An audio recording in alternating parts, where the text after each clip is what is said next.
என்னாச்சுங்க? ஓ, வெட்டுக்கிளியா? அது ஒண்ணும் பண்ணாது. நீங்க பயப்படாம அப்படியே இருங்க. குச்சி எங்க?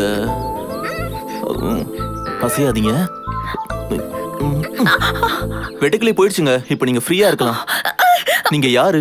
இங்க எதுக்காக வந்தீங்க? என் பேரு ஸ்வப்னா, பொட்டானிக்கல் ஸ்டூடெண்ட். நானு பாட்னி ரிசர்ச்காக இங்க வந்தேன். பக்கத்துல தான் ஆன்டி வீடு, அங்க தான் ஸ்டே ஓ, பண்ணிருக்கேன். நீங்க இங்க தான் இருக்கீங்களா? 10th முடிச்சது எனக்கு ஃப்ரீ சீட் கிடைச்சதுனால நான் இன்டர் கோர்ஸ் ஹைதராபாத்ல முடிச்சேன். இப்போதான் இங்க நான் வந்தேன். உங்களை நான் இங்க பார்த்ததே இல்லையே. அது by the way, I am Surya. Hi.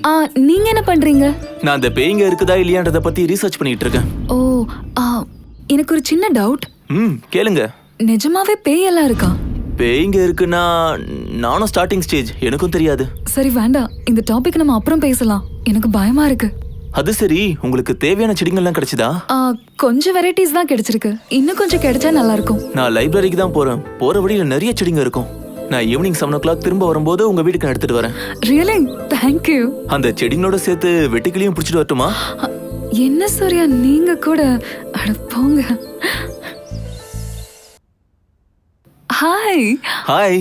ஓ, உங்களுக்காக தான் வெயிட்டிங். உங்களுக்காக தான் கொண்டு வந்தேன். Welcome. Wow, super super. Aunty, Surya. அன்னைக்கு சொன்னல கார்டன்ல. சூர்யா என்னோட aunty Sudharani. Hi. Hi aunty. ஆன்ட்டியோட பொண்ணு. வண்டர்ஃபுல், ஃபேண்டாஸ்டிக், சூப்பரா டான்ஸ் ஆடுற ஆன்ட்டி இந்த பாப்பா. குறும்புத்தனம் கூட நல்லா பண்ணுவா. பாப்பா, அண்ணனுக்கு ஹாய் சொல்லு. ஹாய் சொல்லு. ஹாய் அண்ணா. ஹாய். நீதானா அந்த பேய்களை பத்தி ஏதோ எழுதிட்டு இருக்க? அதுக்குள்ள எல்லாத்தையும் சொல்லிட்டீங்களே உங்களுக்கு? எங்களுக்குள்ள எந்த சீக்ரெட்ஸும் கிடையாது. எல்லாத்தையும் ஓபனா பேசிப்போம். அண்ணா, உங்க நாக்கால உங்க மூக்க தொடுங்க பாப்போம். எதுக்குமா? அவளுக்கு இப்படி போட்டி வைக்கிறது ரொம்ப பிடிக்கும்பா. புதுசா வந்தவங்களே இப்படி போட்டி கூப்பிட கூடாதுன்னு சொல்லிருக்காங்க. பரவாயில்ல ஆன்ட்டி, நீ சொல்லுமா. நீங்க உங்க நாக்கால உங்க மூக்க தொட்டா நீங்க நினைச்சது எல்லாம் நடக்கும். ஒரு தடவை ட்ரை பண்ணி பாருங்க. அப்படியா? அப்போ நாக்க வச்சு தொட்டா சொப்பனா கிடைச்சிருவாளா? ஐயோ, உங்களால தொட முடியல. நான் மட்டும் இல்ல, யாராலையும் தொட முடியாது. யாராலயம்னு சொல்லாதீங்க, நான் தொடுறேன் பாருங்க. ஏய், போதும் நீயும் உன் போட்டியும். போய் அண்ணனுக்கு கிரேப் ஜூஸ் எடுத்துட்டு வா. போ. வர வர இவ கலாட்டா ரொம்ப அதிகமாயிடுச்சு. பசங்கன்னா கலாட்டா பண்ணாம ஸ்ரீராம ஜெயமா எழுதுவாங்க.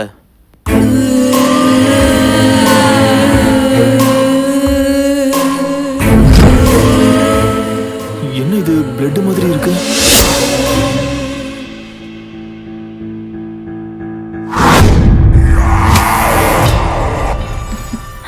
என்னம்மா, விரல் ஏதாவது அடிபட்டுச்சா? பிளட் வருது. இது பிளட் இல்ல அண்ணா, கிரேப் ஜூஸ்.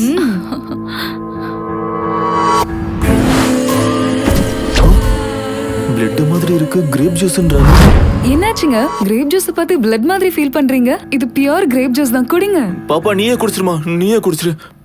எடுத்துக்கோங்க. சாரிங்க, இன்னைக்கு விரதம், எனக்கு வேண்டாம்.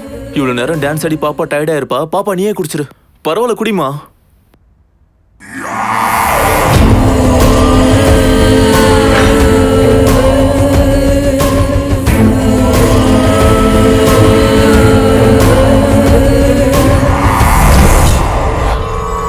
ஐயோ, நான் க்ளீன் பண்ணிட்டு வந்துடுறேன். I'll just be back.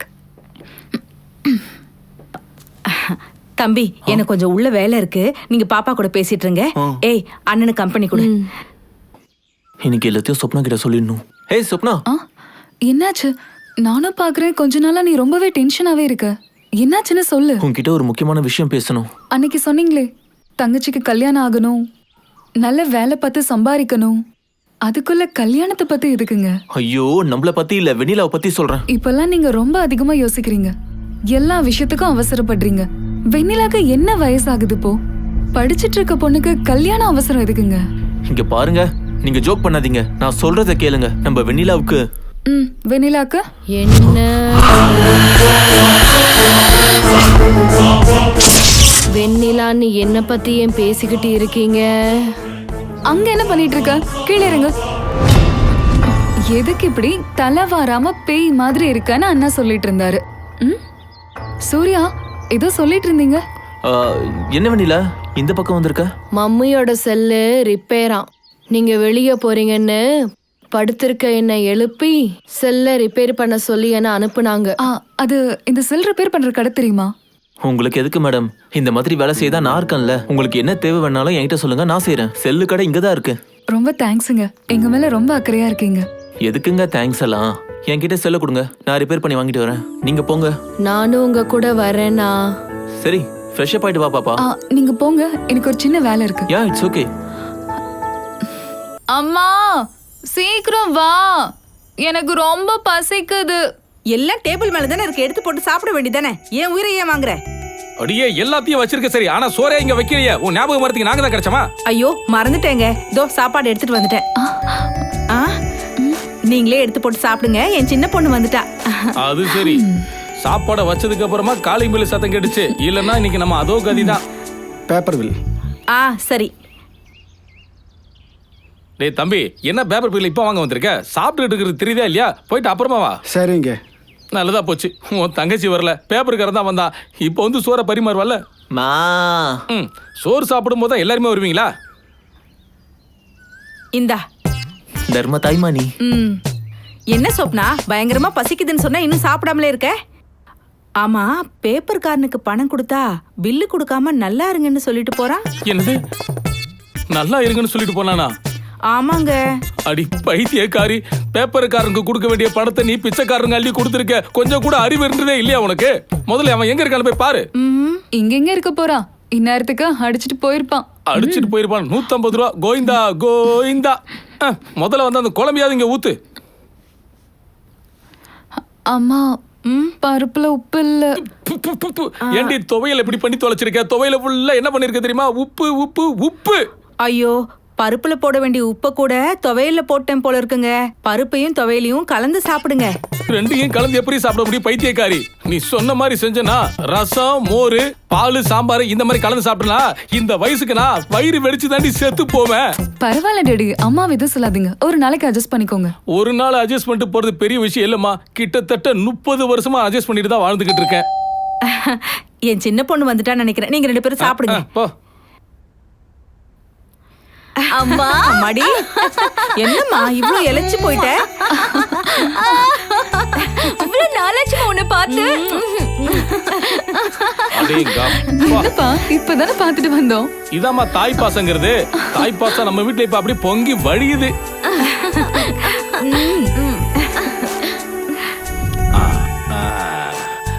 நீ சாப்பிடு. நீ சாப்பிடுற. போய் பாருமா, யாரோ வந்திருக்காங்க. சக்கரவர்த்தி சார் வீடு தானா? ஆமா, அவர் இருக்காரா? இருக்காரு, வாங்க. தேங்க்ஸ். டாடி, உங்களை பார்க்க யாரோ வந்திருக்காங்க. யார் தம்பி நீ? இருப்பா, நல்லா இருப்பா. நல்லா. நான் உங்க தங்கச்சி ராஜேஸ்வரியோட பையன். என்னது, என் தங்கச்சி ராஜேஸ்வரி பையனா? ஆமா மாமா. உன் பேர் என்னப்பா சொன்ன? அதான் கோபி. வா வா உட்காரு, வா. வாப்பா உட்காருப்பா.